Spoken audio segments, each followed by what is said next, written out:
And welcome to the NASCAR Xfinity Series Texas 300 here at the Texas Motor Speedway. We start this race from 21st place, our number 88 Hellman Chevrolet. Then we move up to 19th here on the opening lap. Then on lap 2 we move up to 15th place, going by Myatt Snyder and Riley Herbst. But we make contact with Alex LeBay. He goes sideways. He saves it on lap 2. We're at 16th as we try to make some passes here, stuck behind traffic. We get to the side of Quinn Half, and around goes Quinn Half. He will spin, and he made a little bit too much traffic. He goes upside down, gets destroyed by Ryan Sieg and Tony Bradinger, and goes tumbling.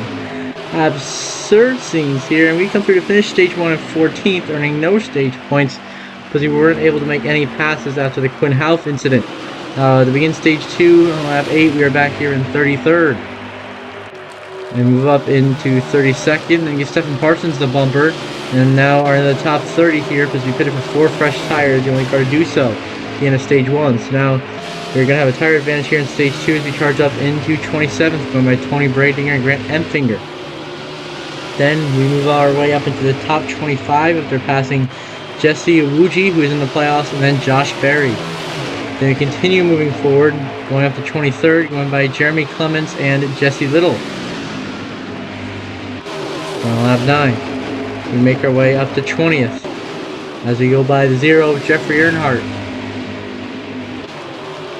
Down lap 10, we move up to 17th, going by Riley Herbst and Alex LeBay. With that lap, we charge up to 14th, going by Myatt Snyder, Ryan Vargas, and Josh Williams. Down lap 11, we make our way up into 12th, going by Anthony Alfredo and Landon Castle. And there, that lap, we go into the top 10, going by the 21 of Austin Hill and the 7 of Justin Allgaier. And there, that lap, we move past Trevor Bayne for 7th.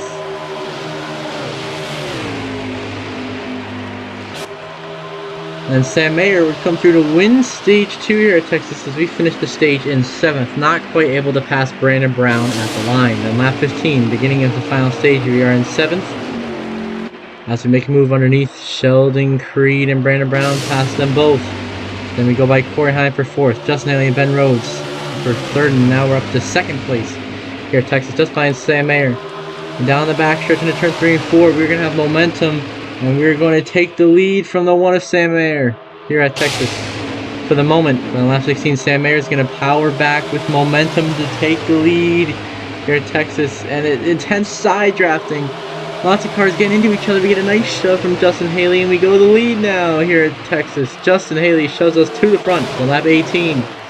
Trying to block. Around goes Justin Haley, and he goes into the pack.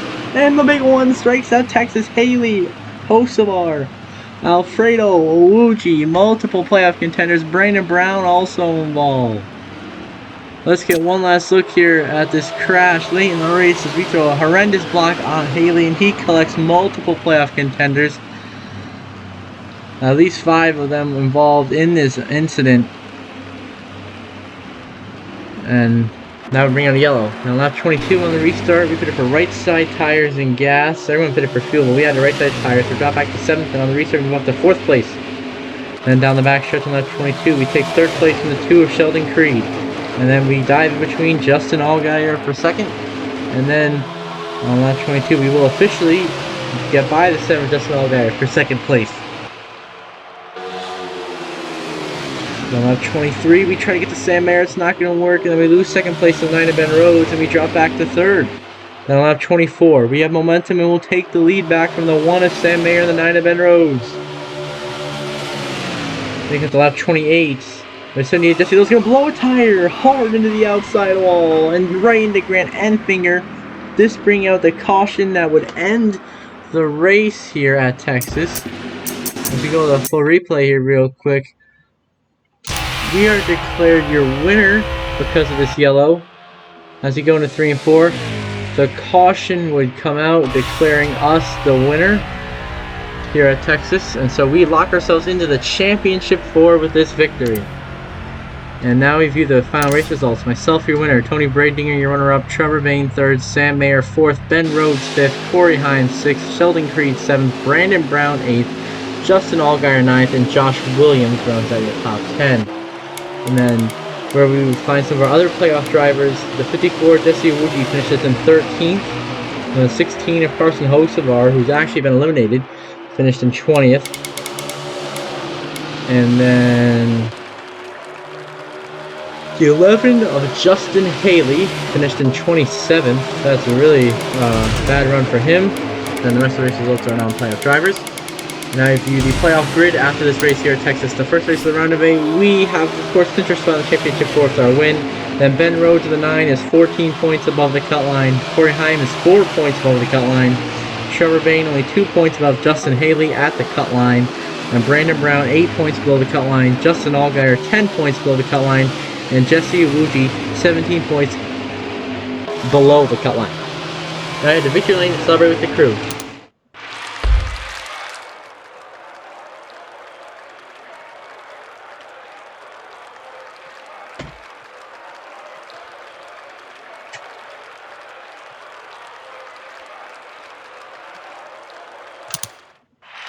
And the fastest lap race will go to Justin Haley, the 29.848. And we led the most laps, saying 9 laps here at Texas. And then on the move is going to be Tony Bradinger, started 36 and finished second, plus 34 spots. And a tough break going to go to Justin Haley, who started on pole, finished 27th, minus 26 spots. Now after this burnout, we have the NASCAR Cup Series Round of 8 opener from Dover. And I will see you in that one. Burnouts have begun from Texas after we've won the O'Reilly Auto Parts 300 in the NASCAR Xfinity Series playoffs, which is the round of 8 opener here at Texas, and clinch our spot into the championship 4 in the Xfinity Series with a win. Our number 88 Hellman Chevrolet. So we burn it down in celebration. And then after this burnout, we will have the NASCAR Cup Series round of 8 opener at Dover in the Dryden 400.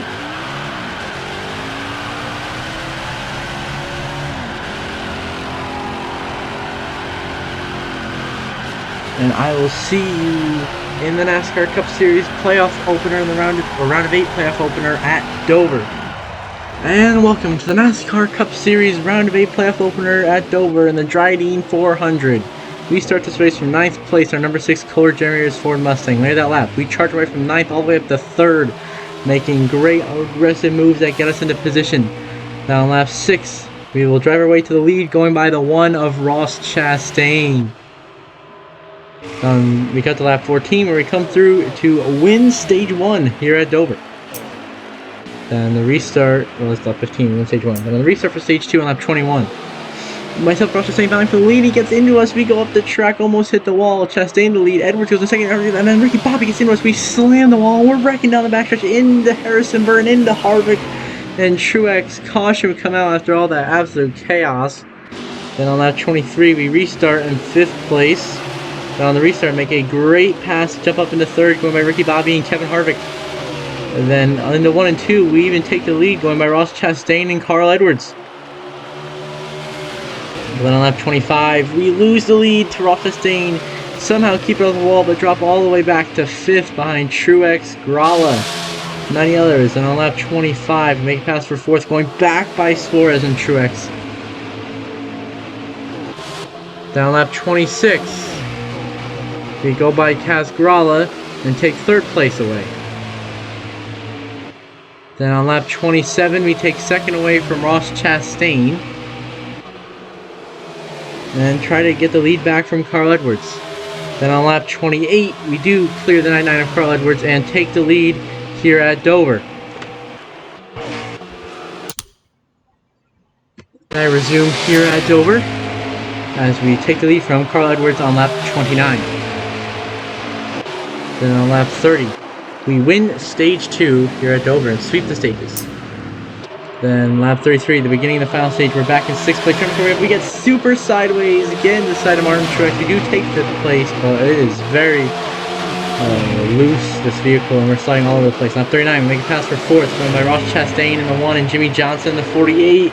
The next to the corner, lap 40, we have to take 4th back from Jimmy Johnson, which we will, as we continue to try to gain positions with a super loose car. Then lap 41, we take 3rd from the 12 of Ryan Blaney as we continue our charge forwards.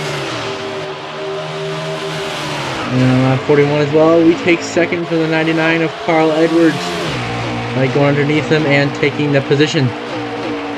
Then on lap 44, we have a restart because of yellow and myself and Tony Stewart in the front row. We get a beautiful jump on the restart and sail away. Then on lap 45, we're battling Stewart still, but then we get into him, we go wash up the racetrack and drop back to third behind Stewart and then Blaney. Then on lap 46, we continue to drop back now late in the race. Back to fifth behind Carl Edwards. We get in the wall. Then on lap 48, make it past for fourth, going back by Carl Edwards in the 99. On lap 50, the yellow flies and myself Chastain in the wall. There's a car wrecking behind us. There's a big issue. Then we get into Sterling Marlin and we got a big crash next to the corner. Caution would come out after we wipe out Ross Chastain here at Dover. Then on lap 53 on the restart, we make it past our second, going by Tony Stewart at the line. Now you have to duel Sterling Marlin for the win here at Dover. Then on lap 54, Marlon and myself side by side for the lead. We get on the bottom, we get loose, wash up into him, he's in the fence and around he goes. Marlon goes spinning into Edwards, into Custer. Keselowski, the big one at Dover, collects Jeff Gordon. A huge wreck in overtime, now in double overtime. Restart alongside Stewart in second. And we accelerate better than him, we get the jump and we get the lead. And then we cut to lap 58 where we come through out of 4 for the final time, holding off Tony Stewart to take the checker flag, wreck across the line to win the Driving 400 at Dover. And a wild, wild turn of events to secure our spot in the Championship 4. Let's get a look at this finish. We lose control, wreck, and across the line we just beat Tony Stewart in wild fashion to clinch our spot in the Championship 4. Now we head to victory lane to celebrate with the crew.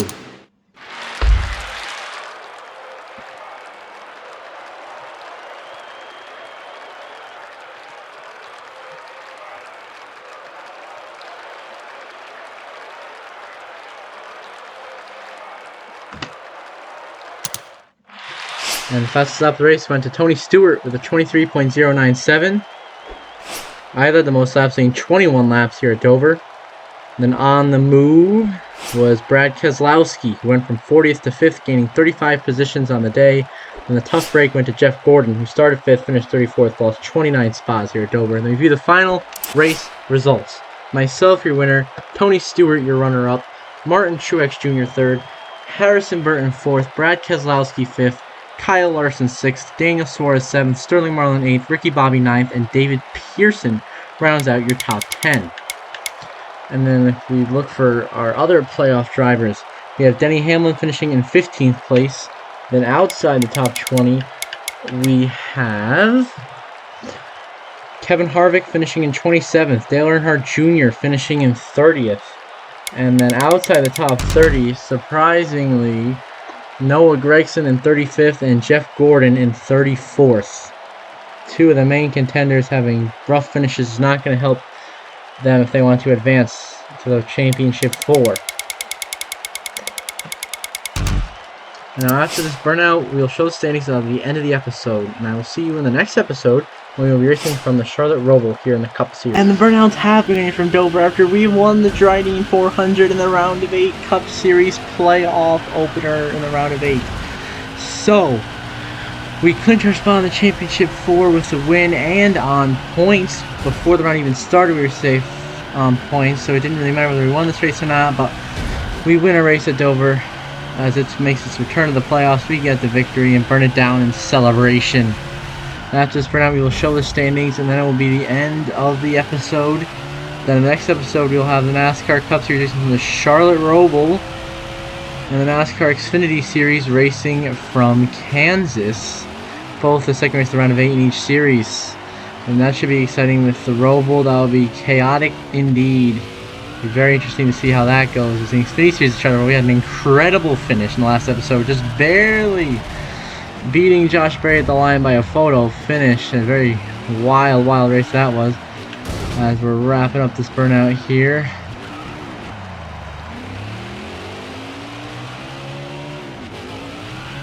And there we go. Until the next episode when we have racing from the Charlotte Roval and at Kansas, I hope you all have a good one.